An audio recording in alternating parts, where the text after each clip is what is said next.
రైతులు నిండా ముంచారని అంటున్నారు, విద్యార్థులు నిండా ముంచారని అంటున్నారు. విద్యార్థులకి మేము మంచి బాటలు వేస్తున్నాం, మంచి భవిష్యత్తు ఇవ్వబోతున్నాం, విద్యార్థుల పక్షపాతి మా ప్రభుత్వం అంటున్నారు, అలాగే రైతుల పక్షపాతి మా ప్రభుత్వం అంటున్నారు. ఇప్పుడు నిన్న 11,42,000 మందికి రైతు రుణమాఫీ చేశారు. సో ఇలాంటి మంచి కార్యక్రమం జరుగుతున్నా కూడా ఎందుకు విమర్శిస్తూ ఉన్నారు మీరు? రవి గారు, విద్యార్థుల పక్షపాతి రేవంత్ రెడ్డి అని అన్నారు కదా. 10 ఏండ్ల కేసీఆర్ గారి పాలనల గురుకులాలల్లా పురుగులు పట్టిన అన్నము, ఎలుకలు తిన్న అన్నము, గురుకులాల విద్యార్థుల చనిపోయింది ఎక్కడన్నా చూసినామా? రేవంత్ రెడ్డి విద్యార్థి పక్షపాతై ఇప్పుడు గురుకులాల విద్యార్థులు జార్చే విధంగా చేస్తున్నాడా? విద్యార్థులకు పురుగుల అన్నం పెట్టే విధంగా చేస్తున్నాడా? విద్యార్థులకు ఎలుకల అన్నం పెట్టే విధంగా చేస్తున్నాడా? నిరుద్యోగుల పక్షపాతి అన్నారు కదా, నిరుద్యోగులకు ఏమన్నా ఇప్పుడు డిఎస్సి పెంచి పోస్టులు వేసిండా? నిరుద్యోగుల పక్షపాతై నేనస్తా December 9 జాబ్ క్యాలెండర్ విడుదల చేస్తా అన్నాడు. జాబ్ క్యాలెండర్ విడుదల చేసిండా? December 9 పోయింది, జూలై వచ్చింది. జూలై వరకు కూడా అత్తా పత్తా లేదు. మెగా డిఎస్సి ఫస్ట్ క్యాబినెట్ లోనే వేస్తా అని చెప్పిండు, మెగా డిఎస్సి వేసింది లేదు. ఇప్పుడు గత ప్రభుత్వం ఏదైతే పోస్టులు మీద వేద్దాం అనుకున్నదో అవి గవ్వే పోస్టులు వేసిండు ఇప్పుడు డిఎస్సి. మళ్ళీ ఎక్కడ పోస్ట్ పోన్ చేస్తే మళ్ళీ 25,000 పోస్టులు పెంచి నేను ఎక్కడ డిఎస్సి వేయాల్సి వస్తుంది అనేసి ఇప్పుడు విద్యార్థులను నయవంచన చేసిండు. పోస్టులు పెంచకుండా నయవంచన చేసిండు, ఎగ్జామ్ను పోస్ట్ పోన్ చేయకుండా నయవంచన చేసిండు. ఇప్పుడు Group 1 Group 2 ప్రిపేర్ అయ్యేటోళ్ళు డిఎస్సికి ఇప్పుడు ఎంత సిలబస్ ఉంటుంది? చదువుకున్నోడికే చదువు విలువ తెలుస్తుంది. ఏదన్నా చదువుకొని పిహెచ్డీలు చేసేది ఉంటే, ఏదన్నా ఉద్యోగంకు అప్లై చేసి ఉంటే ఈ ఘన చరిత్ర ఉన్న నాయకుడికి తెలిసి ఉండేది విద్యార్థుల కష్టాలు సుఖాలు అనేటి. కష్ట సుఖాలు తెలియనోడు ఓన్లీ రియాల్టర్. ఆయనే రియాల్టర్కి ఏమిటి? భూమి ఇక్కడే ఉన్నది, అక్కడే ఉన్నది, ఇక్కడెంత వెంచర్ వేయాలి, అక్కడెంత వెంచర్ వేయాలని ఉంటుంది. అట్లాంటివన్నీ తీసుకొచ్చి మనం తెలంగాణ రాష్ట్రంలో ముఖ్యమంత్రిగా పెట్టినాం. ఏం చేస్తాడు? ఇట్లనే చేస్తాడు. రైతుల పక్షపాతి అని అన్నారు. రైతుల పక్షపాతి అయితే వచ్చిండు December 9 కేసీఆర్ గారు ఇచ్చే బిచ్చము రైతు బంధు వద్దు, నేనస్తా ఇస్తా అని చెప్పిండు. రైతు భరోసా 15,000 ఇస్తా అని చెప్పిండు. కేసీఆర్ గారు ఏంటిది 2 పంటలకే ఇస్తాండు, నేను 3 పంటలకే ఇస్తా అని చెప్పిండు. 3 పంటలు వేయినాయి, 2 పంటలు వేయినాయి, ఒక్క పంట కూడా రైతు బంధు లేదు ఇప్పటి వరకు. జూలై వచ్చింది, జూన్లో పడే రైతు బంధు వరి నాట్లు వేస్తారు. ఇప్పుడు పొలాలల్లా దున్నడానికి వెనుకట ఈ కాంగ్రెస్ ప్రభుత్వం ఉన్నప్పుడు సావుకారుల దగ్గర కోమట్ల వేరే వాళ్ళ దగ్గరికి పోయి అప్పులు తెచ్చుకునేటోళ్ళు. మళ్ళీ ఈ రేవంత్ రెడ్డి వచ్చిన తర్వాత రైతు బంధు వేయకుండా అప్పుల పాలు చేసిండు రైతులను. ఇప్పటి వరకు వాళ్ళకు రైతు బంధు పడ్డది లేదు. 7,000 కోట్ల రైతు బంధు పైసలు ఎక్కడ వేయినాయి? నువ్వు ఇస్తా అన్న రైతు భరోసా ఏది? ఎవరికి ఇచ్చినావు? ఏ రైతుకు వచ్చింది? ఇదివరకు ఇచ్చే రైతు బంధు పైసలు పొంగులేటికి కాంట్రాక్టుల చొప్పున అప్పచెప్పిండు. ఇప్పుడు వర్షాకాలంలో ఇచ్చే రైతు బంధు పైసలు అత్తా లేదు, పత్తా లేదు, రైతు భరోసా దిక్కు లేదు. ఇప్పుడు రైతు రుణం మాఫీ అని అంటాడు. రైతు రుణం మాఫీ అనేది ఒక బోగస్ గోల్మాల్. ఇంతవరకు ఎవరికి మెసేజ్ రాలేదు. జూలై మాసంలో వచ్చే పెన్షన్లు ముసలవ్వలకు తాతలకు వచ్చే పెన్షన్లు రాలేదు. కళ్యాణ లక్ష్మిలా చెక్కులు బౌన్స్ అవుతున్నాయి. తులం బంగారం రాలేదు. 2,500కు అత్తకు పెన్షన్ వచ్చినా కోడలికి ఇస్తా అని చెప్పిండ్రు. 2,500 ఊసులేదు, అత్తకచ్చే పెన్షన్ జాడలేదు. ఎక్కడ ఏం చేస్తున్నారు? విద్యార్థులకు చకచక స్కూటర్లు వస్తాయని చెప్పిండ్రు. ఇంతవరకు స్కూటర్ల కోసం ఎదురు చూస్తున్నారు, స్కూటర్లు రాలే. నిరుద్యోగులకు పాపం 4,000 నిరుద్యోగ భృతి ఇస్తామని చెప్పిండ్రు.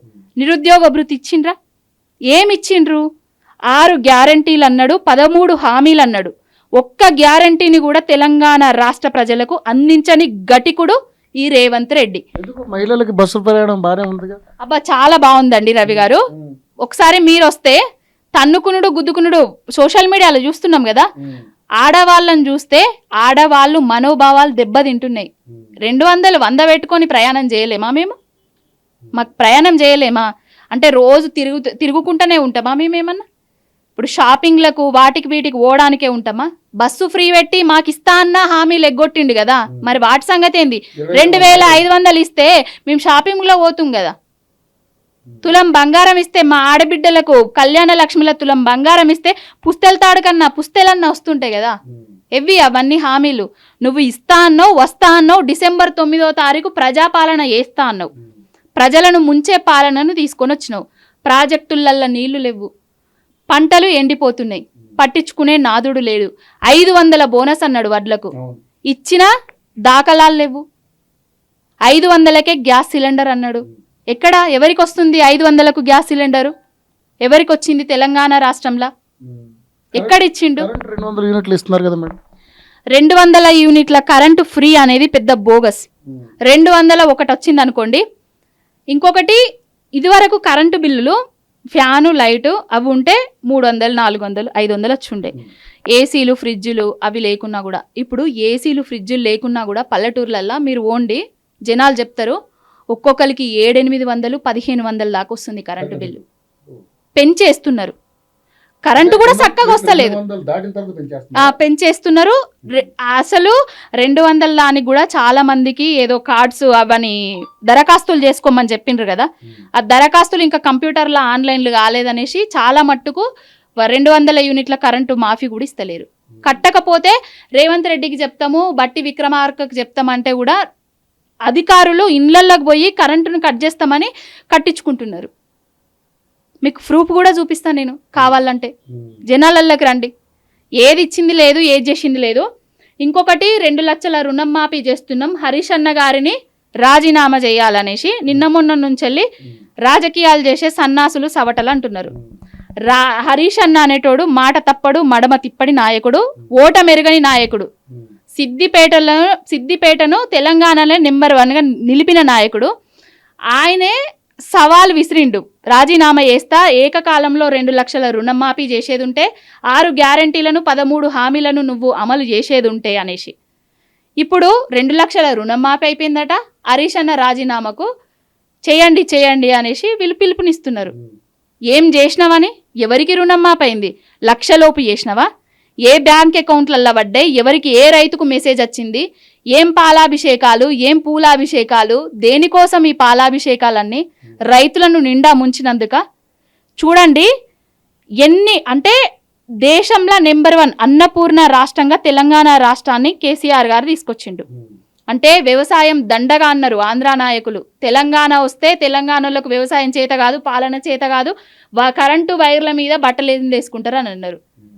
9.5 ఏళ్లలో కరెంటు వైర్ల మీద బట్టలు ఎండేసుకున్నది లేదు, పొలాలు బీడున్నది లేదు, పాలన చేత కాకుండా పోయింది కూడా లేదు. ఇప్పుడు రేవంత్ రెడ్డి వచ్చిన తర్వాత ఇప్పుడు తెలుస్తుంది కదా, ఇదివరకు కేసీఆర్ గారి ప్రభుత్వంలో ఎన్ని క్వింటాల్ల ధాన్యం పండింది, రేవంత్ రెడ్డి వచ్చిన తర్వాత ఎన్ని క్వింటాల్ల ధాన్యం పండబోతుంది తెలుస్తుంది కదా. వర్షాకాలంలో వర్షాకాలం వచ్చిన తర్వాత కూడా చెరువులల్లో నీళ్లు లేవు, కుంటలల్లో నీళ్లు లేవు, ప్రాజెక్టులల్లో నీళ్లు లేవు. ప్రాజెక్టులు ఎండబెట్టిండు, ఎక్కడ ఇసుక క్వారీలు అయితే అక్కడ ఇసుక క్వారీలు పెట్టి 800 కోట్ల పైచిలుకు ఇసుకను అమ్ముకున్నాడు. 200 కోట్లు అయితే మేడిగడ్డ రిపేర్ అవుతుండే, దాన్ని రిపేర్ చేయకుండా జాప్యం చేసి 800 కోట్ల మేడిగడ్డ ఇసుక అమ్ముకున్నాడు, ప్రాజెక్టులలో ఇసుక అమ్ముకున్నాడు, కాంట్రాక్టులు పెంచుకున్నాడు. డబ్బులు వీళ్ళు ఏంటంటే అధికారంలోకి వచ్చింది వాళ్ళు పెరగడానికి తప్ప ప్రజలను పెంచడానికి కాదు, ఆర్థికంగా బలోపేతం చేయడానికి కాదు, పేదరిక నిర్మూలన కాదు, మహిళలను పారిశ్రామికవేత్తలుగా తీర్చిదిద్దడానికి కాదు. ఓన్లీ వాళ్ళ భార్యలకు బంగారాలు చేయించుకోవడానికి, వాళ్ళు పెద్ద పెద్ద కార్లు కొనుక్కోవడానికి, వాళ్ళు భూములు కొనుక్కోవడానికి, వాళ్ళు పైసలు సంపాదించుకోవడానికి మాత్రమే ఈ కాంగ్రెస్ ప్రభుత్వం అధికారంలోకి వచ్చింది. ఏ మహిళ బాగుపడ్డది కాంగ్రెస్ ప్రభుత్వం అధికారంలోకి వచ్చిన తర్వాత? ఏ నేతన్న బాగుపడ్డాడు? ఏ రైతన్న బాగుపడ్డాడు? ఏ ఆటో అన్న బాగుపడ్డాడు? ఆటోలలో రోజు 3 రంగుల జెండా వట్టి అని పాటలు వేసి తిరిగిర్రు రోడ్ల మీద. ఇప్పుడు ఆటోలలో ఏమంటారంటే, రేవంత్ రెడ్డి ఎక్కడ కనబడితే అక్కడ చెప్పు తీసుకొని అంతమంటారు. 12,000 సంవత్సరానికి ఆటో అన్నలకు ఇస్తా అని చెప్పిండు.